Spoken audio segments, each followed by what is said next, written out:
زمزم جہاد میں اپنے بیگ میں چھپا کر لے جانا جائز ہے یا ناجائز ہے؟ چھپا کر کیوں جی؟ جی جی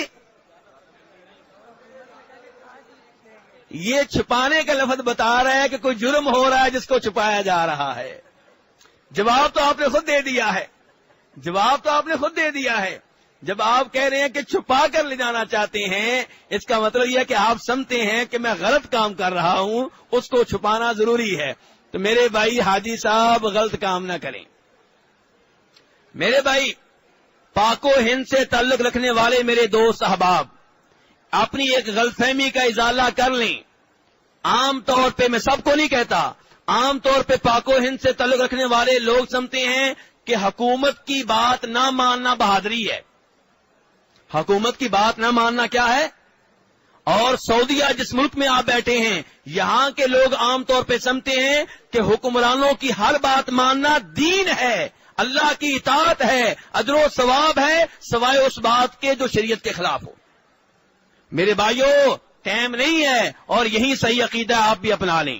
حکمرانوں کی ہر وہ بات مان لیں جو شریعت کے خلاف نہ ہو، جو شریعت کے خلاف نہ ہو. بلکہ مسلم شریف کی ایک حدیث ہے، فرمایا نبی علیہ الصلوۃ والسلام نے کہ اپنے حکمران کی بات مانو چاہے تمہارے مال پہ قبضہ کر لے، چاہے تمہیں کوڑے مارے. یہ ظالم ہے کہ نہیں ہے؟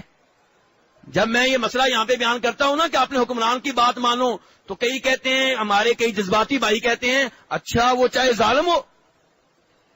تو نبی علیہ السلام کہہ رہے ہیں چاہے تمہارے مال پہ قبضہ کر لے، چاہے تمہیں نجائز کوڑے مارے، پھر بھی تم اس کی بات مانو. میرے بھائی اسی میں خیر ہے، اسی میں مسلمانوں کا اتحاد ہے. کافر چاہتے ہیں کہ حکمران اور مسلمان عوام آپس میں لڑتے رہیں، سڑکوں پہ نکلتے رہیں، گاڑیاں توڑتے رہیں، اپنے دفتروں کو نقصان پہنچاتے رہیں، اپنے مسلمان بھائیوں کی گاڑیوں کو گھروں کو نقصان پہنچاتے رہیں، اور یہ سارے کام شریعت کے خلاف ہیں. تو بہرحال یہ اگر حکومت نے پابندی لگائی ہے تو یہ بات ماننی چاہیے.